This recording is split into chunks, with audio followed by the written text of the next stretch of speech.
Hello dear students, this is Singh from Booster Classes.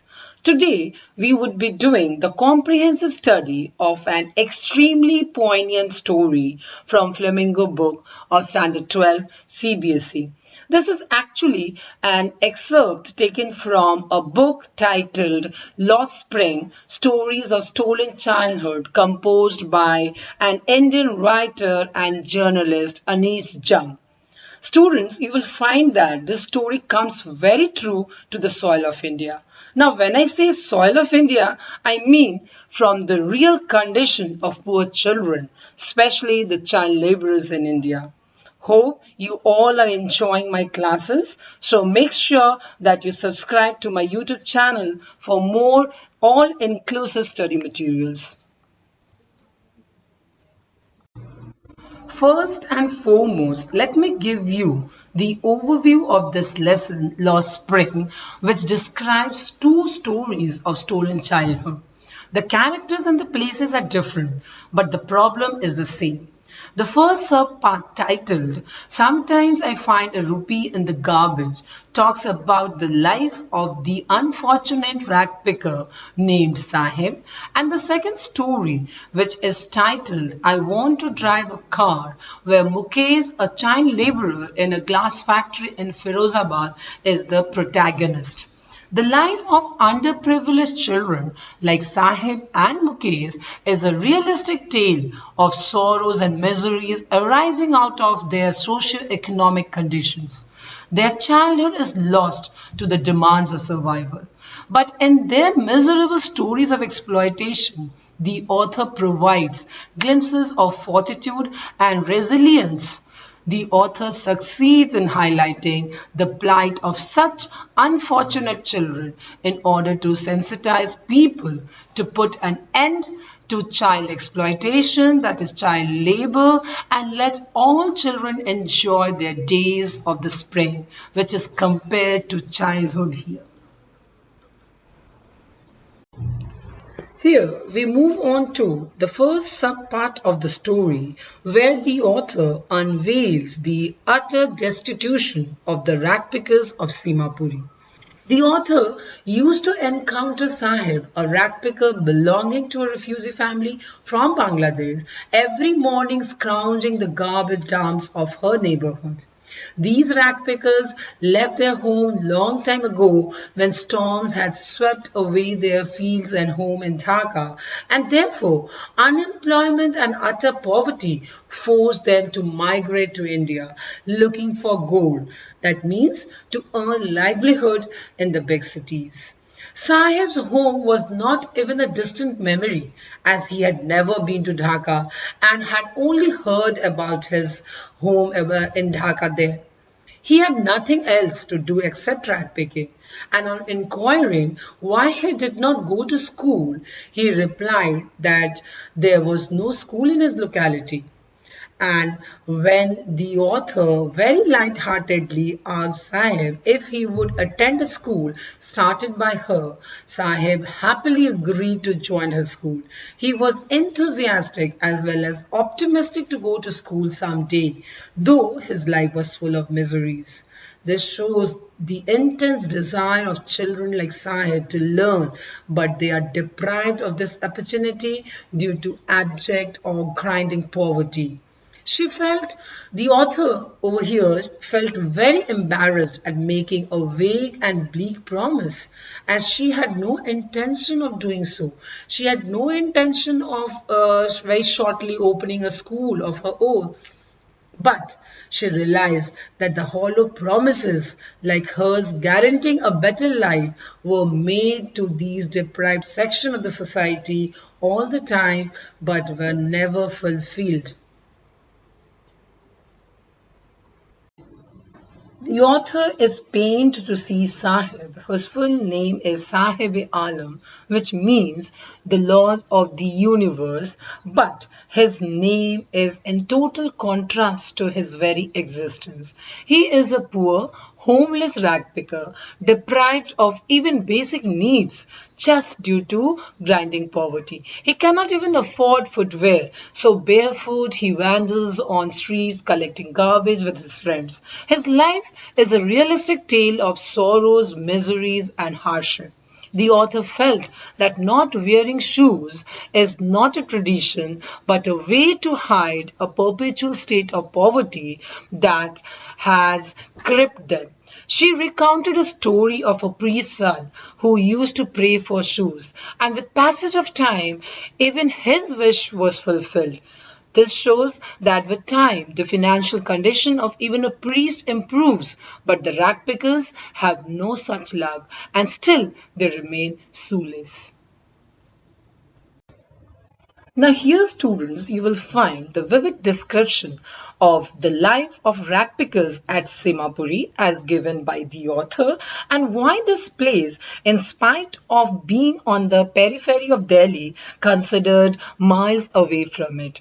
The author says that although Simapuri is on the outskirts of Delhi, but in terms of facilities like the basic amenities, infrastructure, glamour and glitter of Delhi, Simapuri is miles away from this highly developed and progressive city. And this highlights nothing but the economic disparity between the people of Delhi and the ragpickers of Simapuri. Simapuri is indeed a colony of about 10,000 ragpickers and their families living in structures of mud with roofs of tin and tarpaulin.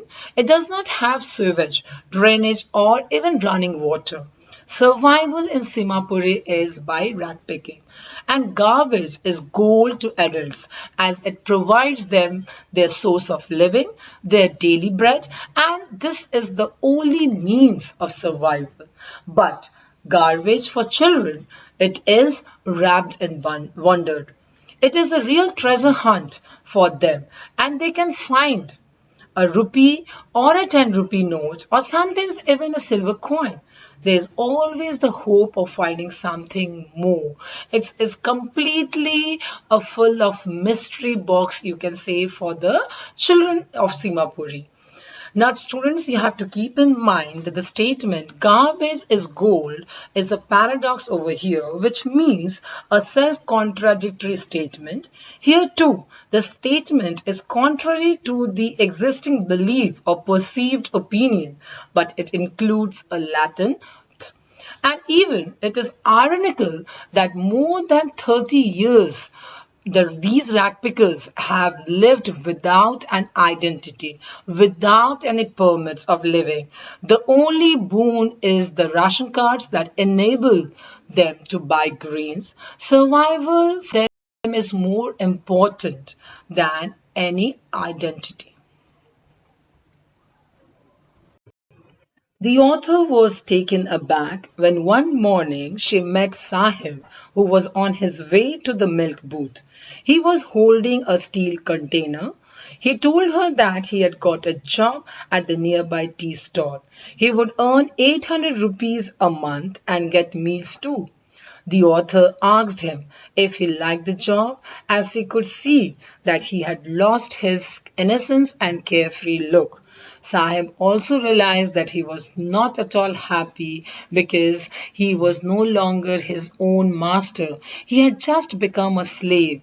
He was actually accountable to his master now and was bound by the rules. He had completely lost his innocence and carefree look. As a matter of fact, the job had robbed of his innocence. The tea canister seemed heavier than his plastic bag. The job was a responsibility more than he could handle at that tender age, whereas the plastic bag was a symbol of at least freedom for him. Now, students, always keep in mind, personal freedom and identity are quite important. If one is deprived of them, one loses one's self-pride and confidence. And this is what happened with Saheb.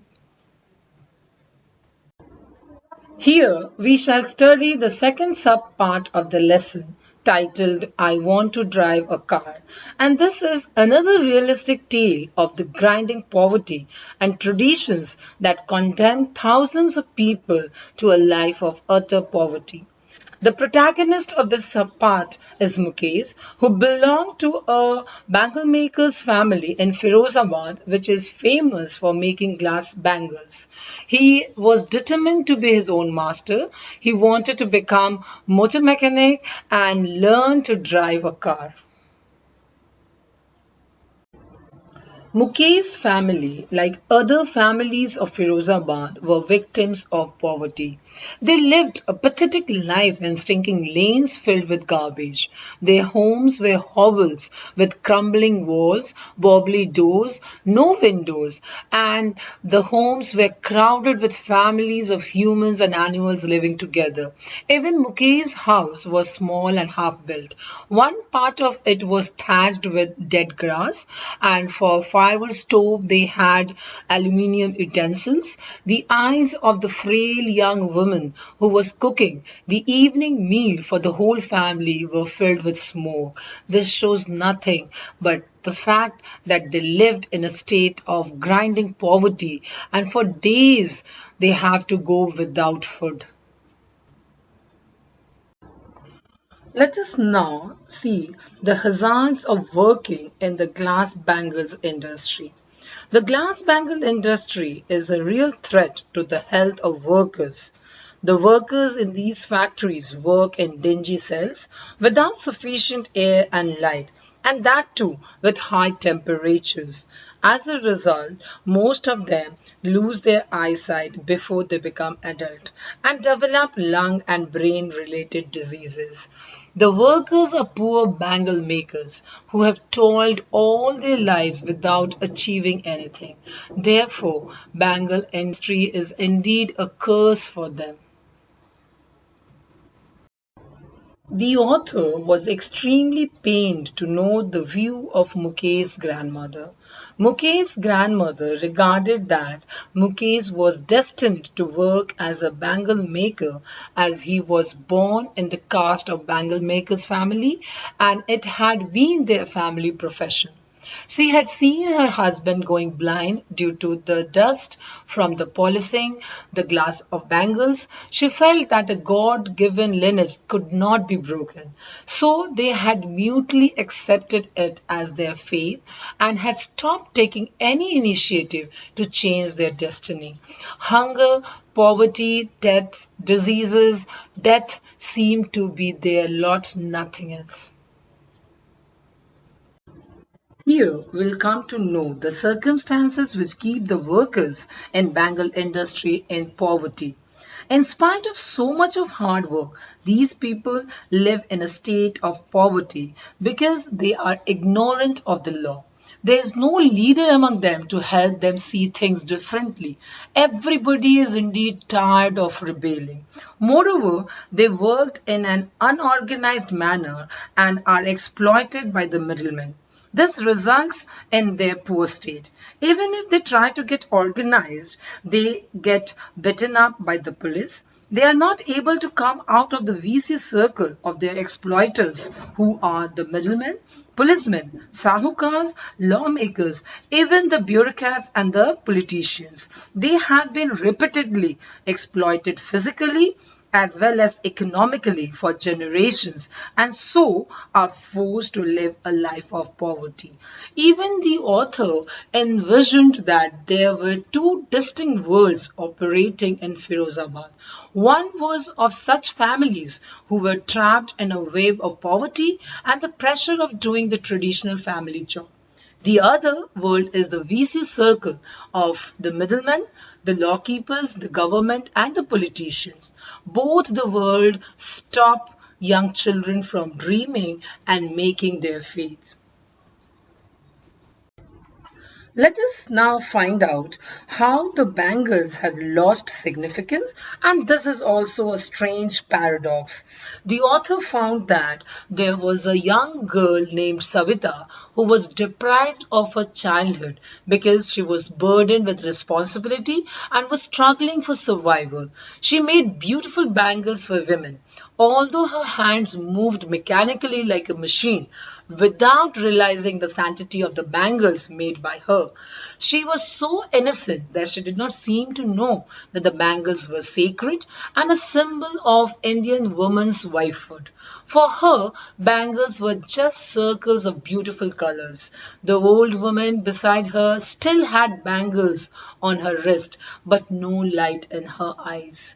The unhappiness and tedium in the lives of the bangle makers contrast the joy and merriment that their bangles will bring to the women who will buy and wear them.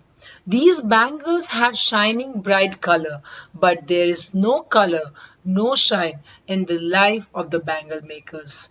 Extreme poverty forces them to remain hungry despite years of labor. In spite of the environment Mukesh was living in and with no support from his family, Mukesh was very much determined to be his own master and had a burning desire to break the age-old tradition to work as a bangle maker throughout his life. Mukesh did not resign to his fate, whereas years of mind-numbing toil has killed others' ability to dream in Firozabad. He stood out with a positive attitude which was so different from that of his family members. Mukesh was ready to work hard and walk to the garage which was far away from his house just in order to realize his dream.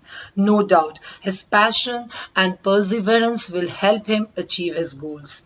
He was rational and practical as well. So, he did not have the dream of flying aeroplanes. He was satisfied with the more tangible and attainable dream related to the fast moving cars that he saw on the streets of Firozabad. Aeroplanes symbolize something distant, just like a far fetched dream. He knows that flying planes is beyond his reach. They are not exposed to such dreams like that. Let's take a look at the theme of the chapter.